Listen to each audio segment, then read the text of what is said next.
My parents always said the house was the one thing that would be split right down the middle. A fair and square 50-50 split between me and my brother Daniel. It was their mantra, the phrase they pulled out at every family dinner, every holiday, as if to reassure me that despite all evidence to the contrary, they believed in fairness. I see now that it wasn't a promise.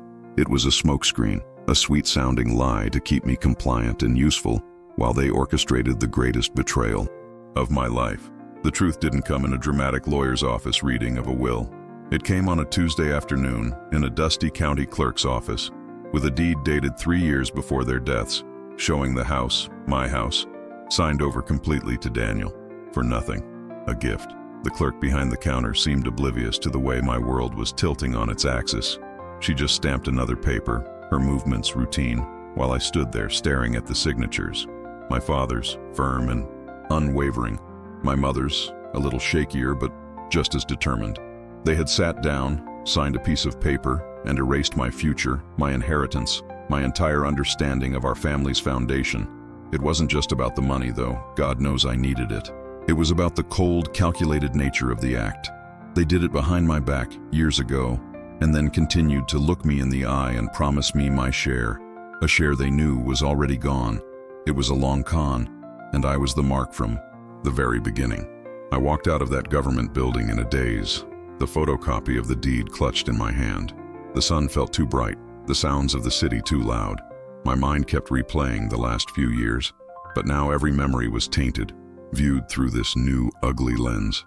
Every time I drove over to fix their leaky faucet, every weekend I spent mowing their lawn, every penny I contributed to their mounting medical bills, it was all cast in a sickening new light. I wasn't helping my parents. I was performing free labor on my brother's property.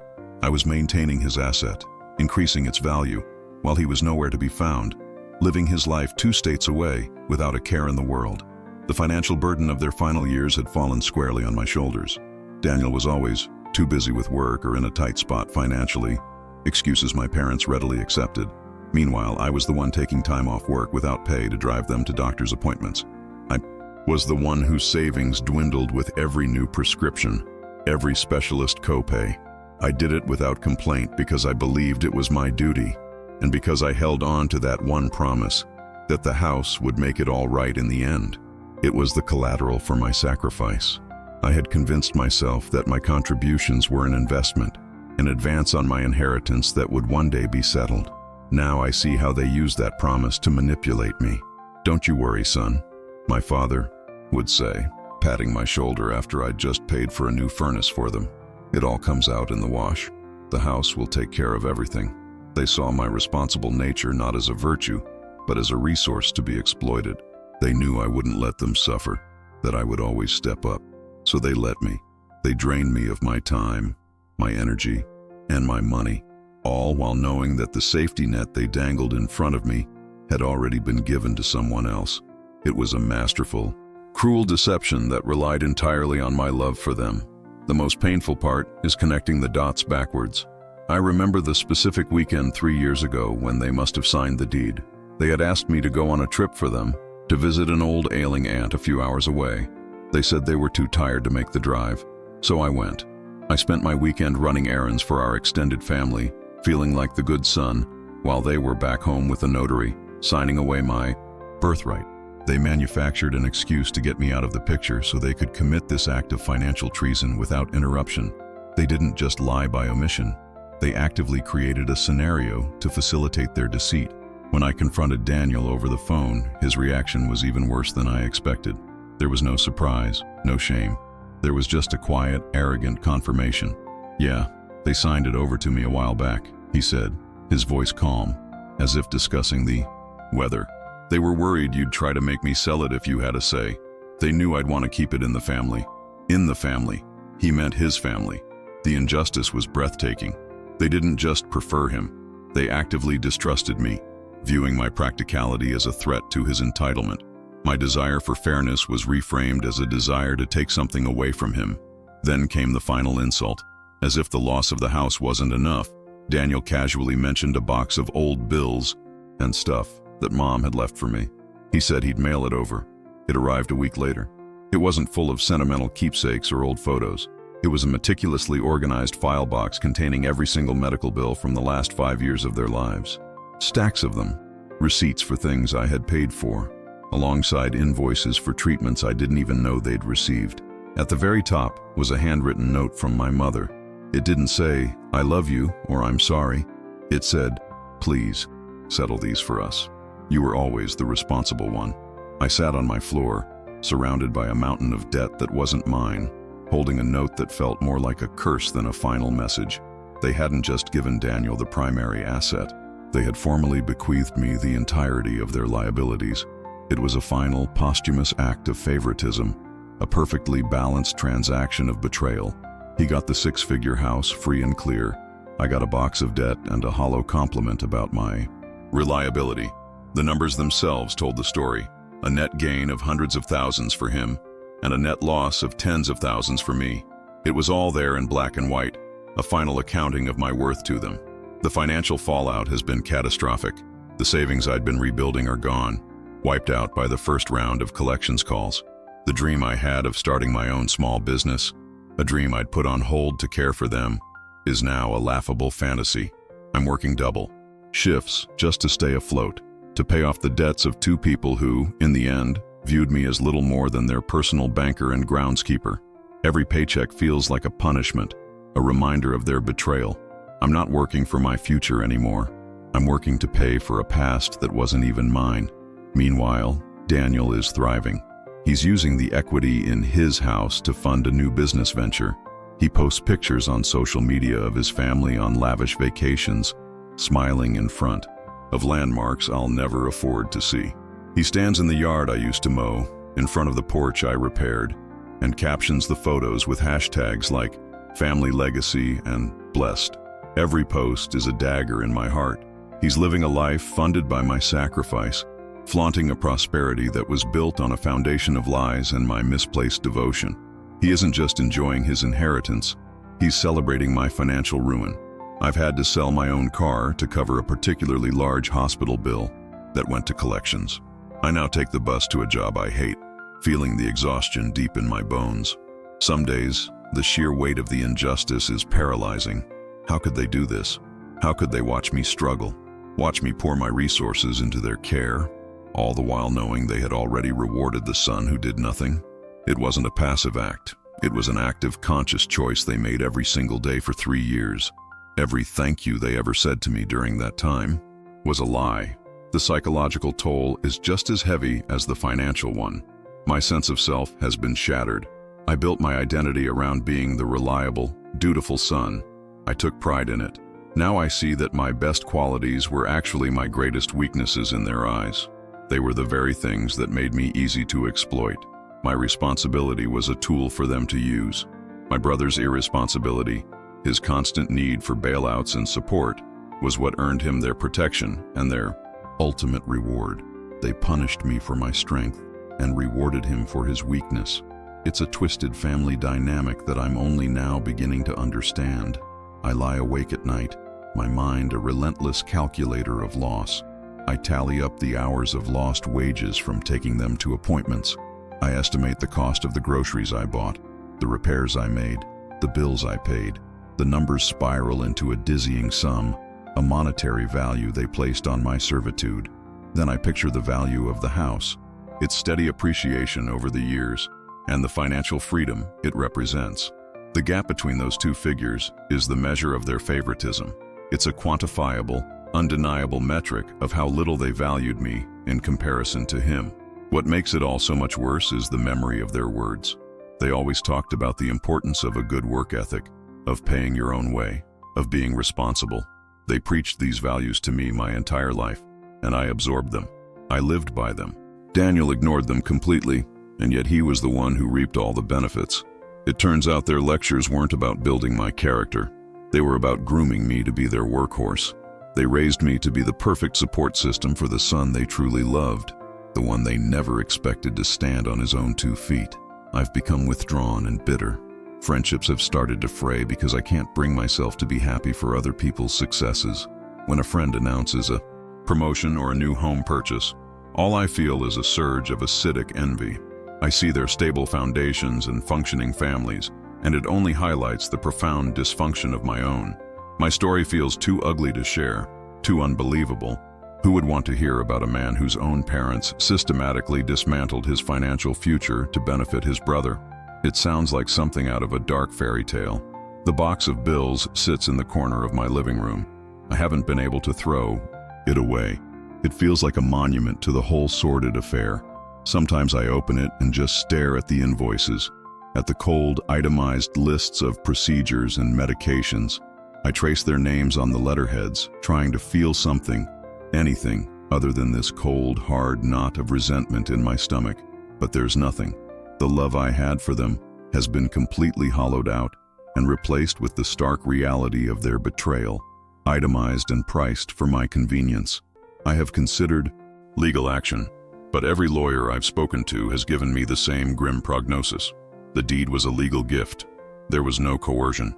As for the bills, they are technically part of the estate's debt. But since the only asset in the estate, the house, was given away before their deaths, the estate is effectively bankrupt. The creditors can come after me, as I made verbal agreements and payments on their behalf, creating a pattern of responsibility. Legally, I am trapped. They knew exactly what they were doing, and they covered their tracks perfectly. Daniel's justification for it all is the most insidious part. He claims they did it to protect the house. He argues that if I had been a co-owner, my more sensible nature would have clashed with his vision. He talks about the house as if it's a living entity that he was destined to be the sole custodian of. He's wrapped his greed in the noble language of legacy and family tradition, painting me as the cold, pragmatic outsider who would ruin it all with my talk of fairness and financial sense. He's not just a thief, he's a master of propaganda. The family home, once a place of warm if complicated memories, is now a symbol of my oppression. I can't drive down that street without my stomach clenching. I picture Daniel inside, perhaps sitting in my father's old armchair, enjoying the fruits of my labor. The roof I helped patch, the garden I tended, the walls I repainted, it all belongs to him now. He inherited not just a property, but my history, my work, and the future I was promised. He effectively erased me from the family narrative, becoming the sole heir to both its physical and emotional heart. I've lost more than just money. I've lost my past. My childhood memories are now intertwined with the knowledge of this looming betrayal. Were they planning it even then? Was my entire life a setup for this final act? The questions are poison, infecting every happy memory I try to hold on to. The image of my mother teaching me to ride a bike in that very yard is now tainted by the image of her signature on the deed, signing that same yard over to my brother. There is no safe place in my memory left for me to retreat to. The few family members I've tried to talk to about this have been useless. They offer platitudes like, "Your parents must have had their reasons," or "It's not about the money, it's about the love." They refuse to see the cold, hard financial reality of the situation. They don't want to believe that my parents, their beloved relatives, were capable of such calculated cruelty. It's easier for them to dismiss my pain as being materialistic than it is to confront the ugly truth about the people they thought they knew. So, I am completely alone in this. Sometimes I wonder if my brother feels any guilt at all. I search for it in his voice during the rare, stilted phone calls we now have, but there's nothing. He talks about the rising property taxes on the house, complaining about the expense, as if he expects sympathy from me. From me, the person paying off the debts that should have been settled by the sale of that very house. The audacity is staggering. It's a complete disconnect from reality. A level of entitlement so profound that it borders on a personality disorder. He genuinely believes he is the one with burdens. The weight of this knowledge has changed me physically. I've lost weight. There are dark circles under my eyes that never seem to fade. I look in the mirror and see a stranger, a man who looks 10 years older than he is, worn down by a fight he didn't even know he was in. The cheerful, optimistic person I used to be is gone, replaced by this weary, cynical shell. My parents didn't just steal my inheritance, they stole my vitality, my very essence. They left me as a ghost haunting the ruins of my own life. I've had to make peace with the fact that I will likely be struggling financially for a very long time. The hole they dug for me is deep. It will take years, maybe even decades, to climb out. The dreams of a comfortable retirement, of travel, of simple financial security, have all been sacrificed at the altar of their favoritism. I am running a race with my feet tied together, while my brother was given a car and a head start. It's a race I can never win, and it was rigged from the start by the two people who were supposed to be my biggest cheerleaders. I'm trying to find a way forward, a way to live with this gaping wound. Some days are better than others. Some days I can almost forget the sheer scale of the betrayal and focus on the simple task of putting one foot in front of the other. But then a letter from a collection agency will arrive, or I'll see a picture of my brother's smiling family, and the rage and despair come rushing back in, as fresh and raw as it was that day in the clerk's office. The grief is a relentless tide, always pulling me back under just when I think I've found solid ground. The ultimate tragedy is that they probably thought they were doing the right thing in their own twisted way. They saw one son as strong and self-sufficient, and the other as a perpetual child in need of protection. They thought they were providing a safety net for Daniel. They failed to realize that by doing so, they were completely severing the net for me, their other son. They weren't just lifting one up, they were actively pushing the other one down. This wasn't an act of love for him. It was an act of profound, unforgivable neglect for me. My relationship with my brother is, of course, gone. There is no bridge that can be built over this chasm of deceit. How can you have a relationship with someone who knowingly participated in your financial ruin? He was not an innocent bystander. He was a willing accomplice. He accepted the gift, kept the secret, and now lives a life of comfort built upon my back. He is a stranger to me now, a living embodiment of the injustice that has defined my life. There is no forgiveness for this, not now, not ever. I often think about the note my mother left me. You were always the responsible one. I used to see it as a compliment, a sign of her trust in me. Now I see it for what it was, an explanation for my exploitation. It was the logic they used to justify their actions. My responsibility was not a gift, it was my function. It was the reason I was the one who had to sacrifice, the one who had to pay, the one who could be trusted to clean up their final mess. It was the brand they put on their workhorse, and I wore it with pride, never realizing it was a yoke. The house itself is just wood and nails, brick and mortar, but it represented something more. It represented security, a reward for a life of hard work, a connection to my family's past, and a foundation for my future. They didn't just give my brother a building, they gave him all of those things, and in doing so, they took them all away from me. They left me unmoored, without a foundation, adrift in a sea of debt and betrayal. The theft was not of a physical object, but of the very concept of home and security itself. I'm trying to rebuild, but it feels like trying to build a new house on top of rubble without clearing the old foundation first. The debt is always there, a constant, crushing weight. Every financial decision is dictated by it. I can't save, I can't invest, I can't plan. I can only react, constantly plugging holes in a dam that's about to burst. My life is a series of defensive maneuvers, a constant struggle against a tide of red ink that my own parents unleashed upon me. The silence from Daniel is the most telling part of this whole ordeal. In the months since I found out, he has not once called to ask how I'm doing. He has not offered a single dollar to help with the bills he knows I'm paying. His silence is an admission of guilt, but also a show of absolute indifference. He simply does not care. He got what he wanted, and the consequences, for me, are, in his mind, not his problem. It's a level of selfishness so pure it's almost impressive. He is truly his parents' son. I've had to let go of the idea of justice. There will be no courtroom victory, no moment of reckoning where my parents' actions are laid bare for all to see. There will be no apology from my brother. The world will simply keep turning, and I will be left to deal with the fallout alone. The only justice I can hope for is the quiet, personal victory of surviving this, of paying off the last bill, of finding a way to build a life for myself out of the ashes, no matter how long it takes. My health has started to suffer from the constant stress. I have trouble sleeping. My blood pressure is high, and I'm constantly on edge. The financial anxiety is a physical weight on my chest. My parents have managed to hurt me even from beyond the grave, their actions having a direct negative impact on my physical well-being. This was their final legacy for me: a broken heart, an empty bank account, and a body racked with the stress of their making. It's a comprehensive and thorough destruction. I sometimes wonder what they would say if they could see me now. Would they feel any remorse? Or would they simply pat my shoulder and tell me I'm being responsible, that I'm doing the right thing by cleaning up their mess? I suspect it would be the latter. I don't think they were capable of seeing the damage they were causing. Their favoritism was such a fundamental part of their worldview that they were blind to its devastating consequences. They saw themselves as good parents protecting their vulnerable son, and I was just collateral damage in that narrative. The ultimate irony is that in their attempt to secure a legacy for Daniel, they destroyed the family itself.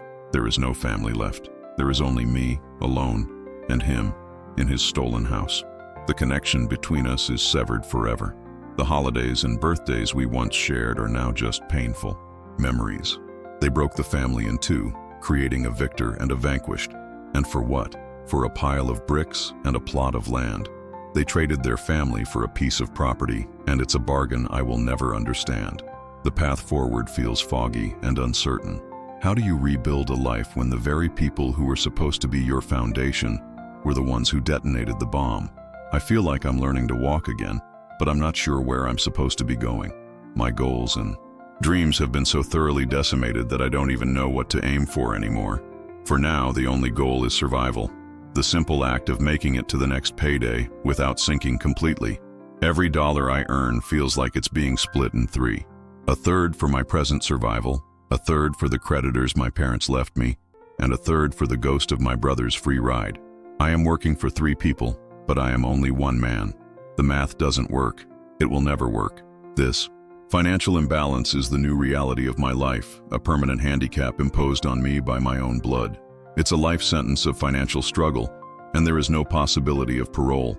The anger is a constant companion. It's a low, simmering heat in the pit of my stomach.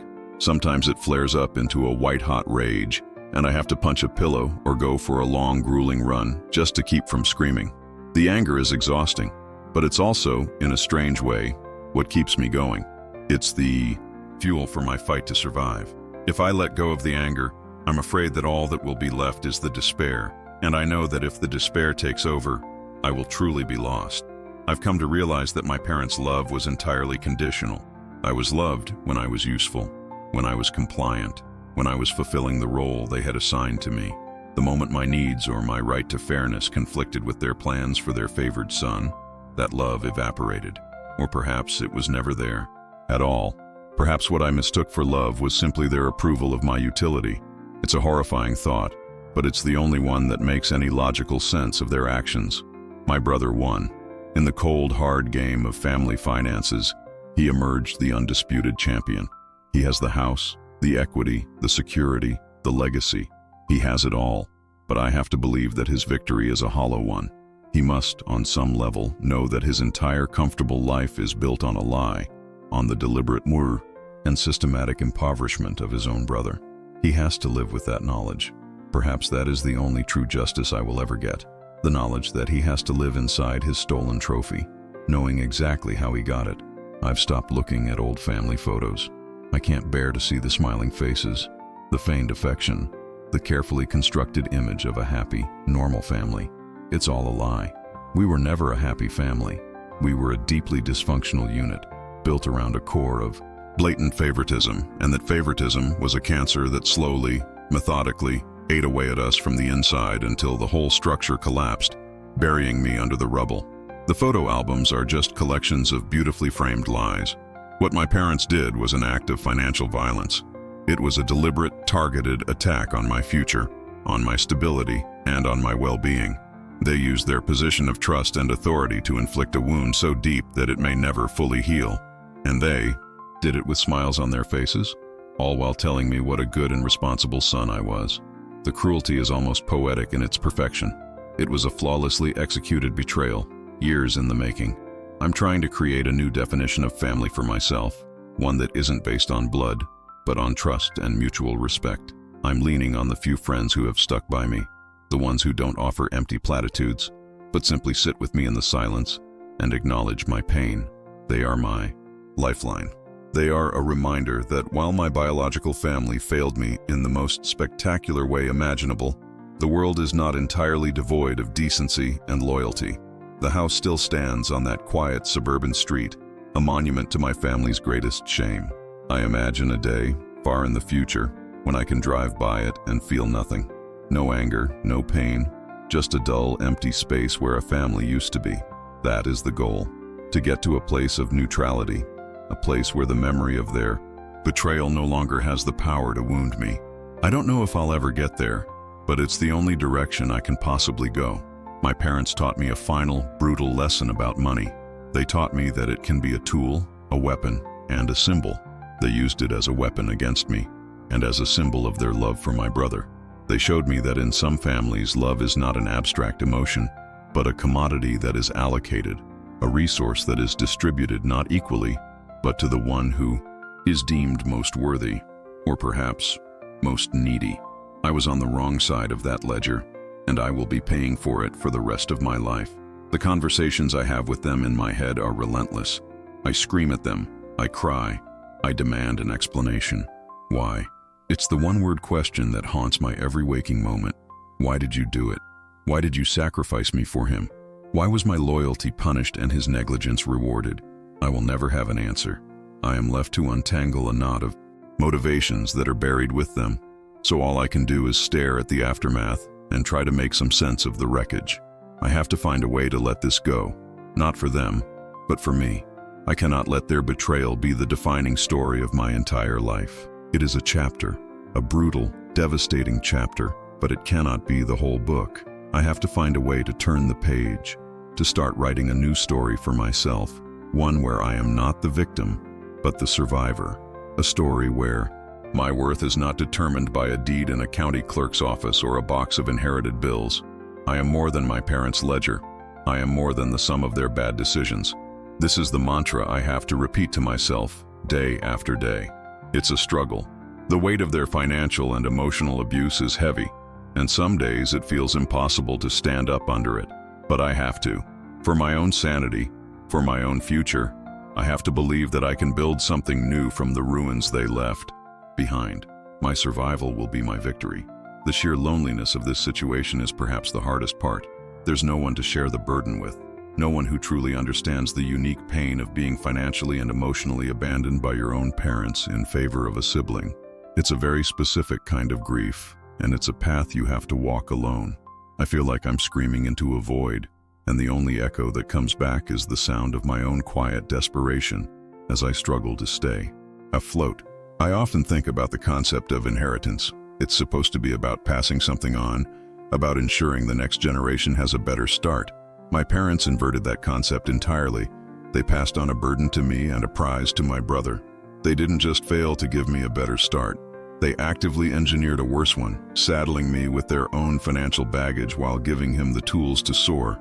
It's a complete perversion of the natural order of things, a final act of familial sabotage. My life is now divided into two distinct periods, before I knew and after. In the before, I was naive, trusting, and fundamentally optimistic about my family and my future. In the after, I am jaded, suspicious, and burdened by a truth so ugly it has colored my entire world in shades of gray. I miss the person I was before, the person who could believe in the simple promise of fairness from his own parents. That person is gone forever, and I am left to navigate the world as this new, wounded version of myself. The betrayal was not a single event, but a slow, creeping poison that infected my life for 3 years without my knowledge. That day in the clerk's office was simply when I finally identified the sickness. The true damage was done in the daily lies, the constant manipulations, the calculated exploitation of my love and sense of duty. They didn't just break a promise, they broke me, piece by piece, over the course of years, and they did it so quietly that I never even heard the sound of my own shattering. I look at the deed now, the damning piece of paper that started it all. The signatures, the date, the cold legal language. It's just a document, ink on paper, but it holds the power of a wrecking ball. It demolished my past, my present, and my future in one fell swoop. It's the final, irrefutable evidence of my place in my family. I was not the beloved son, I was the help, and once my services were no longer required, I was dismissed with a box of bills as my severance package. The road ahead is long, and the debts are many, but for the first time in a long time, I am starting to feel a flicker of something other than rage or despair. It's a tiny spark of defiance. I will not be defined by their cruelty. I will not let their actions be the final word on my life. I will pay these bills, I will rebuild my savings, and I will create a life of my own, on my own terms. It will be a harder life, a poorer life, but it will be mine, free from the toxic shadow of their favoritism. This is the only inheritance that truly matters now. I sit here tonight, in my small rented apartment, surrounded by the evidence of my financial ruin, the box of bills, the threatening letters from creditors, the maxed out credit card statements. It feels like an impossible mountain to climb. The injustice of it all is a physical weight, pressing down on me, making it hard to breathe. They left me here, in this mess, without a backward glance. It's a lonely, bitter place to be, and I don't know if I'll ever truly find my way out. My parents are gone, and with them any chance of an explanation or an apology. I am left with only their actions, a cold and brutal legacy of financial favoritism. Daniel has his house, a monument to their lopsided love, while I have their debts, a testament to my utility. The accounts are settled, the final balance struck. He was the asset, and I was the liability they cashed in to keep him solvent. This is the fundamental, heartbreaking truth of my family, a truth written in black ink on a deed and in red ink on a pile of unpaid bills.